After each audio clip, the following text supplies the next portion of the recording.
जितने लोग ये ब्यूरोक्रेट्स और ये जजेस जो रिटायर्ड हुए हैं पिछले 10, 12, 13 सालों के अंदर, जिन लोगों ने उसके ऊपर साइन किए 272 अधिकारियों ने, उन सब का रिकॉर्ड चेक होना चाहिए कि कितने लोग हैं जिन्होंने रिटायरमेंट के बाद सरकार से फायदा उठाया।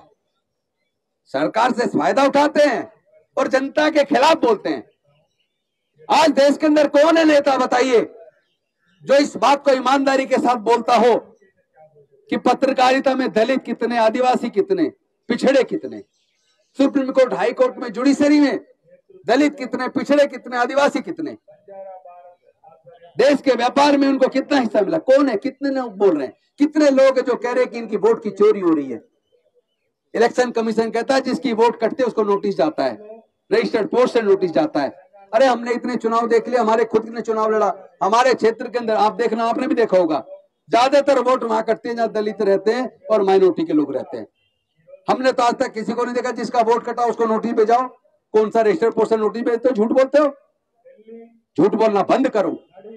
एक ही तो आदमी है देश के अंदर, एक ही नेता है जो पूरे देश के अंदर निडरता के साथ, चाहे ईडी ने कितना ही प्रताड़ित किया हो, सीबीआई ने कितना प्रताड़ित किया हो, इस सब के बावजूद जो न्याय की लड़ाई लड़ रहा है, निडरता से बोल रहा है, और वो भी उनको रास नहीं आ रहा। सारे मिलकर रिटायर्ड जिन्होंने फायदा उठाया सरकार से, वो सारे साइन करके एक आदमी के खिलाफ लिख रहे हैं कि इनके बार बार चुनाव हारने की हताशा है। चुनाव हारा नहीं जा रहा, चुनाव हराया जा रहा है। हमारे दलितों के, पिछड़ों के, आदिवासियों के, माइनॉरिटी के वोट काट दिए जाते हैं। कौन है जो फ्री में, जो ट्रेन भर भर के वहां वोट डलवा रहा है? इलेक्शन कमीशन ने कहा था हमें सबूत दो, कहा था नहीं कहा था, हम सब ने देखा होगा। तो आपने ये भी देखा होगा, राकेश सिन्हा बीजेपी का प्रवक्ता, आरएसएस प्रचारक, जो राज्यसभा सांसद था अभी तक, उसने दिल्ली में वोट डाला। फरवरी के महीने में सोशल मीडिया पे डाला कि मैंने दिल्ली में वोट डाल दिया, अपना संवैधानिक अधिकार इस्तेमाल किया सरकार चुनने में। और अब नवंबर में जाके, 6 नवंबर को बिहार में जाके वोट डाल दिया और उसको भी सोशल मीडिया पे डाल दिया। इसी तरह के बहुत सारे लोग हैं जिन्होंने इस तरह दिल्ली में भी वोट डाला, वहां जाके डाल दिया, यूपी में वोट डाला, बिहार जाके वोट डाल दिया, उत्तराखंड में वोट डाला, बिहार जाके वोट डाल दिया। अरे इतने सारे प्रूफ हैं, बताए ना इलेक्शन कमीशन, उनके खिलाफ तुमने क्या कार्रवाई की?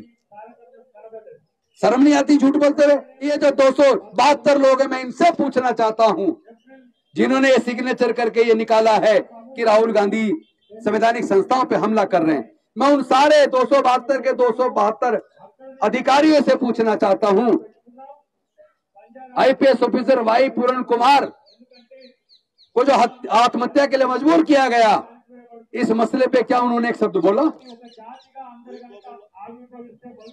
जो लोग मनुस्मृति का समर्थन करते हैं, देश के संविधान के खिलाफ बोलते हैं, क्या उसके खिलाफ उन्होंने एक शब्द बोला?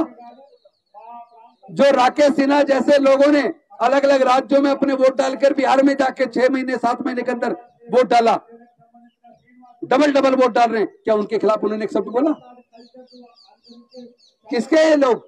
ये सारे के सारे लोग, इनका आप डाटा निकालो, 99% स्वर्ण जाति के लोग मिलेंगे, स्वर्ण जाति के लोग। ये देश के दलितों से, पिछड़ों से, आदिवासियों से, माइनॉरिटी से नफरत करते हैं। ये डॉक्टर बाबा साहब अम्बेडकर से नफरत करते हैं, ये सामाजिक न्याय से नफरत करते हैं।